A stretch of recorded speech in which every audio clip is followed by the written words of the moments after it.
Pagdating ng 6 months ng rabbit nyo, ready to breed. Ang gagawin nyo sa kanya, kami rito, ang ginagawa namin early morning, ang breeding namin. We don't breed our rabbits from 8 o'clock till noon, till afternoon, no? Hanggang 3 o'clock. We don't do that. Ang ginagawa namin, between 6 to 7, doon kami nagbe-breed ng rabbit. Ang reasons namin is, malamig pa yung time na yan. Mas active yung sperm ng lalaki. Pagka mainit na, hindi na. No? So, ang ginagawa namin, kukunin yung female from doon sa cage ng female, titimbangin. Bakit kailangan natin siyang timbangin? No? Para alam natin kung mabubuntis siya after 14 days. Kasi pagka hindi natin siya tinimbang, maghihintay pa tayo ng 30 days para malaman natin nanganak siya. So, sayang yung another 2 weeks. Samantalang ito, kung nag-gain siya ng 300 to 400 grams, alam natin, buntis yung rabbit. So, kung hindi siya nag-gain ng ganong weight, pwede natin siyang i-rebreed. Mate na naman natin siya. Bakit kailangan yung female ang idadali natin sa male cage? Kasi nga, territorial yung rabbit, pagka yung male ang dinala mo ron sa cage ng female, ang gagawin ng female, imamark niya yung cage, yung teritoryo niya. Magmamark siya ng teritoryo. Hindi niya pakikialaman yung mating. Ang pakikialaman niya, yung kanyang teritoryo. Kailangan maging teritoryo niyo muna yon.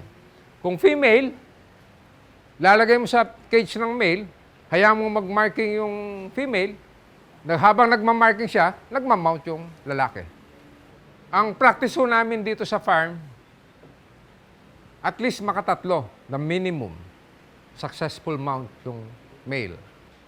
Pero kumisan, nabubuntis din niya kahit isang mount lang ang successful. No? Pero to be sure, para hindi ka na maghihintay, gawin mo 3, 4. No? Ano yan? Ang breeding nyo, it will take only, kung isa lang naman ang breeder nyo, kaya nyo bantayan, it will take you only 15-20 minutes. Tapos na.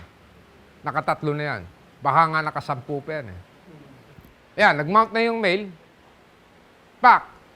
Ibig sabihin, successful yung mount. Hindi namatay, ha?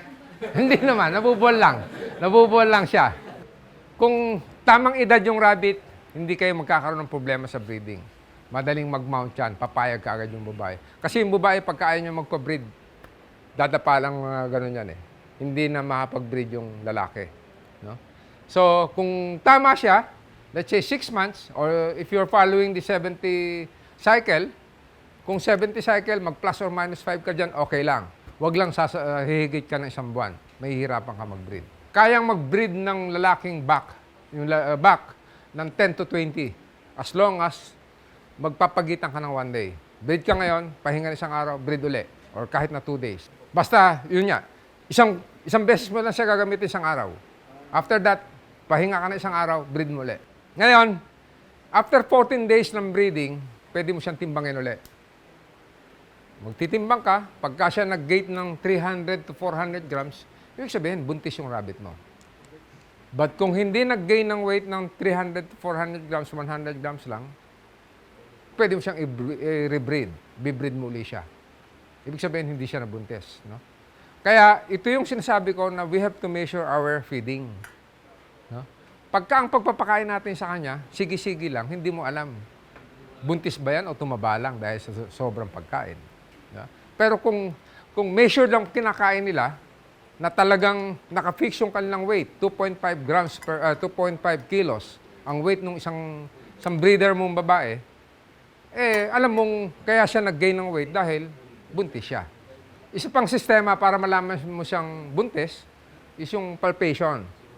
Sasalatin mo yung tiyan, usually may mga ano yan may mga holin-holin kang mahakapa.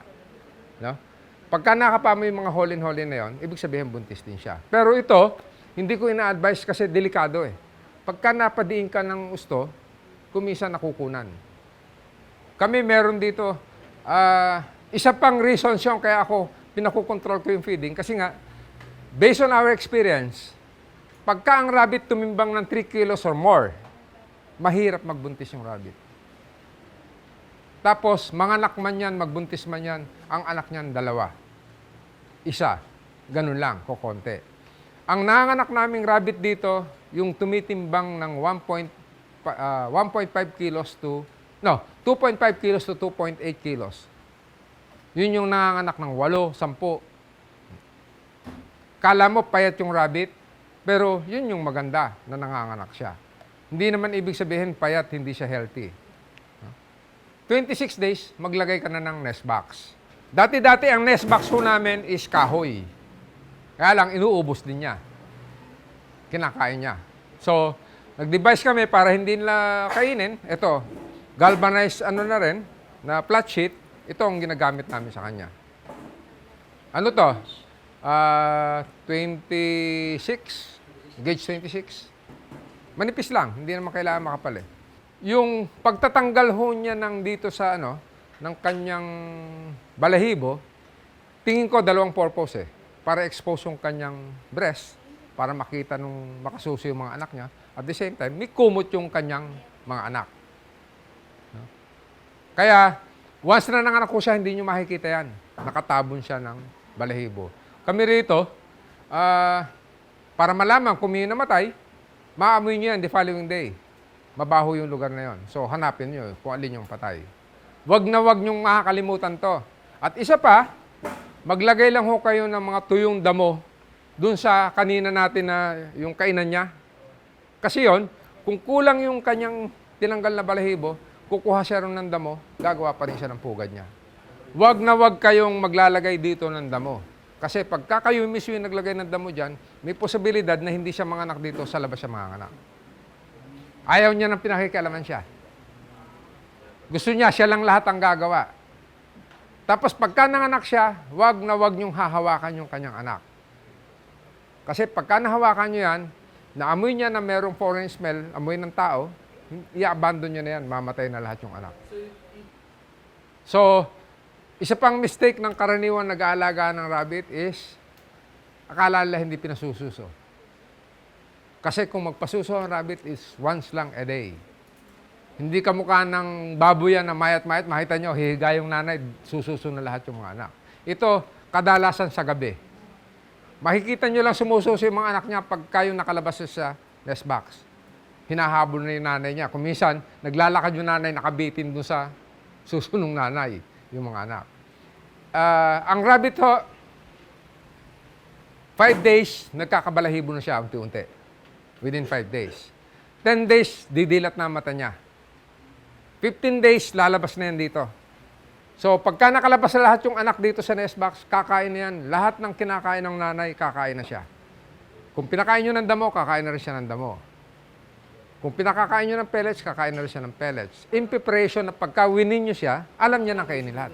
2 weeks bago siya maiwin, nagpiprepare na rin yung mga anak niya na alam niya nang kumain ng pellets, alam niya nang kumain ng damo. 30 days na magpapasuso ang nanay. After 30 days, hihiwalay nyo na yung mga anak. Separate nyo na yan. Pagka nagkabalahibo yan, pwede nyo nang hawakan ba yung bare hand. Ang masama lang yung walang balahibo siya, nahahawakan nyo. Yon. So, after 10 days na maiwin yung mga anak, bibreed nyo ulit. Kami ho rito, pag hiwalay namin ng mga anak, bibilangin na namin ilan ng babae, ilan ng lalaki. Ang pagtingin ho ng lalaki at babae, ganyan. Ito ho yung lalaki, pahaba na bilog ang dulo. Ito ho yung 1-month-old ho ito. Makikita nyo yan. Ang babae naman, ganyan. Ito, mga ano ho ito eh. Mga 4 days to 5 days. Makita nyo, may mga balahibo na. Yan. Ito yung balahibo. Makikita nyo lang ho ito na nanganak na siya. Makikita nyo yung balahibo gumagalaw. Ako, ginagawa ko ho dyan para malaman ko kung nanganak na may laman ng anak doon. Hinihipan ko yung balahibo. Pag hinipan nyo yung balahibo, nararamdaman siguro mga anak, naggagalawan sila sa loob. Makita nyo, gumagalaw yung balahibo. Ito, nakuha namin from the internet. Sa US daw, 40% yung mortality nila nang namamatay na rabbit. No? Dito, based on our experience, the most is 20%. Pagka yung summer, mga 15%. Mas marami yung mortality pagka umuulan. Kasi nga, minsan nababasa eh.